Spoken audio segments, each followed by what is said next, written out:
Halo Sobat KPR, kali ini kita akan bahas pertanyaan KPR paling sering ditanyakan ke KPR Academy. Buat yang baru mau ambil KPR, simak baik-baik ya. Pertanyaan pertama, bagaimana cara mengajukan kredit rumah atau KPR? Saat ini, mengajukan KPR bisa dengan cara langsung ke bank, baik secara online ataupun offline. Atau bisa juga dengan menggunakan layanan agregator KPR seperti KPR Academy untuk bisa mendapatkan penawaran KPR terbaik yang sesuai dengan profilmu. Pertanyaan kedua, apa aja sih dokumen yang diperlukan untuk pengajuan KPR? Setidaknya ada 3 jenis dokumen yang diperlukan untuk pengajuan KPR. Yang pertama adalah dokumen pribadi seperti KTP, NPWP, kartu keluarga, dan akte nikah. Berikutnya, ada dokumen finansial seperti rekening bank 3 bulan, slip gaji, surat keterangan kerja, dan perizinan usaha. Lalu, ada dokumen yang terkait dengan properti atau rumah yang mau dibeli, yaitu kopi sertifikat, kopi IMB, dan kopi PBB. Dokumen ini bisa diminta ke pihak penjual. Pertanyaan yang ketiga, bagaimana cara bank menilai kemampuan keuangan saya? Simpelnya, bank akan melakukan penilaian dengan mempertimbangkan seberapa besar penghasilanmu dibandingkan dengan seberapa besar pengeluaran atau biaya hidupmu.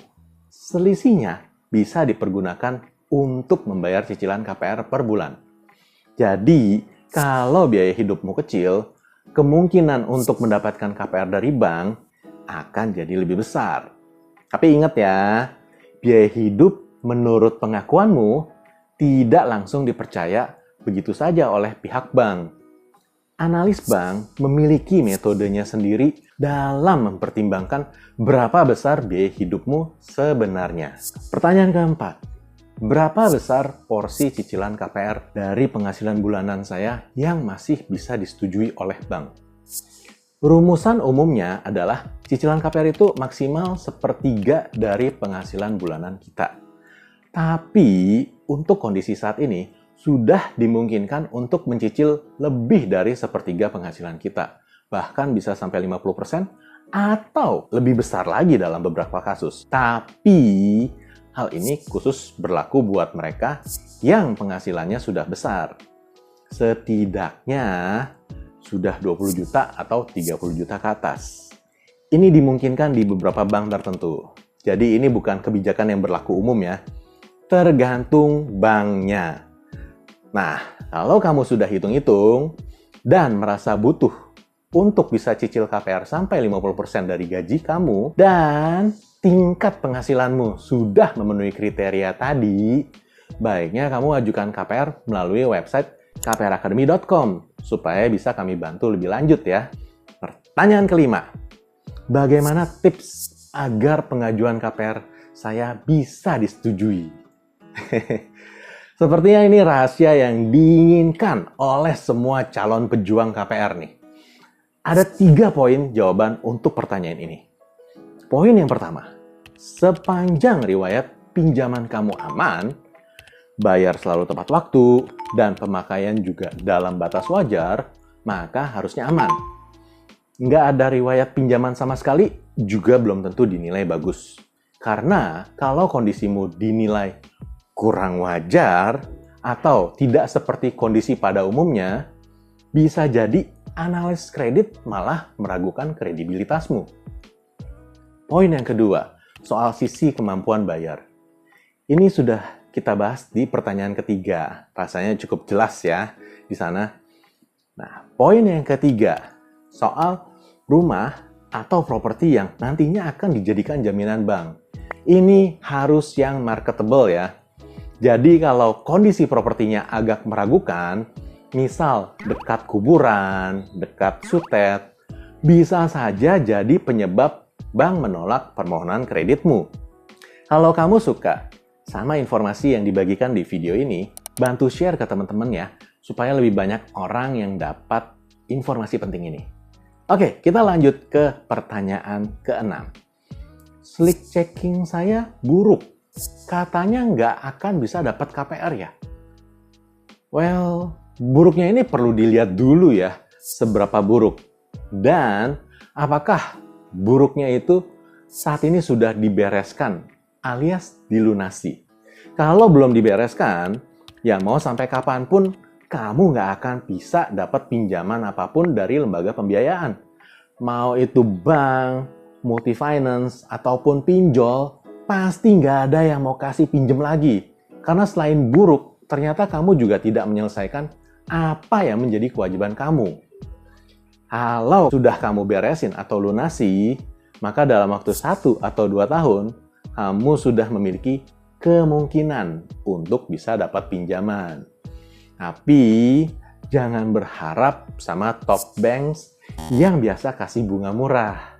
Pertanyaan yang ketujuh, berapa lama proses KPR sampai dapat persetujuan? Dari waktu kamu sudah memberikan dokumen persyaratan KPR secara lengkap ke bank sampai kamu dapat keputusan KPR, ini biasanya berkisar antara 5 hari kerja sampai 10 hari kerja atau sekitar 1 sampai 2 minggu. Cepat atau tidaknya keputusan KPR keluar ini tergantung pada seberapa rumit proses analisa dan verifikasi. Seberapa banyak permohonan KPR yang sedang diproses bank tersebut, dan seberapa cepat kamu menyediakan data tambahan yang diperlukan oleh analis KPR. Berikutnya, dari ini, sejak keputusan KPR ke akad KPR, itu biasanya 1 sampai 2 minggu lagi. Ini teman-teman bisa lihat video tahapan proses pengajuan kredit rumah di link berikut. Pertanyaan yang ke-8. Bagaimana cara memilih bunga yang paling tepat?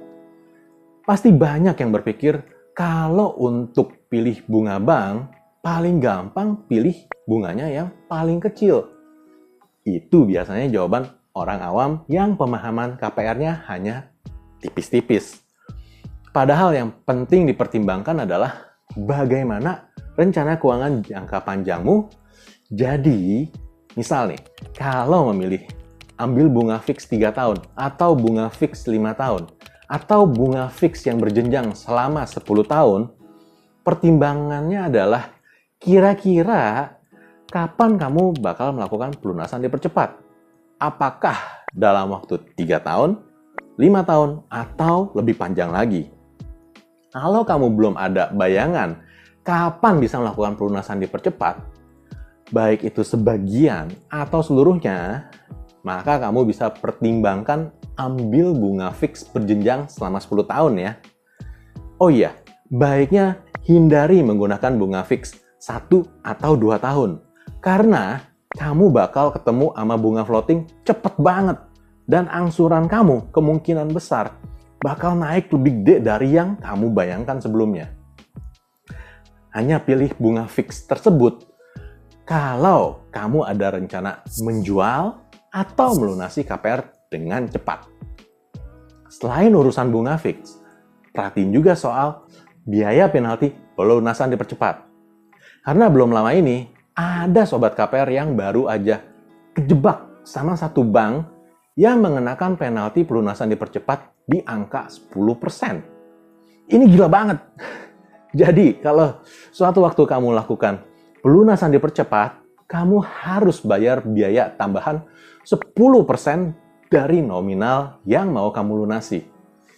Ini sudah masuk ke ranah praktek yang tidak wajar sih. Tapi lagi-lagi ini sah-sah aja karena belum ada regulasi yang membatasi masalah pengenaan penalti pelunasan dipercepat ini.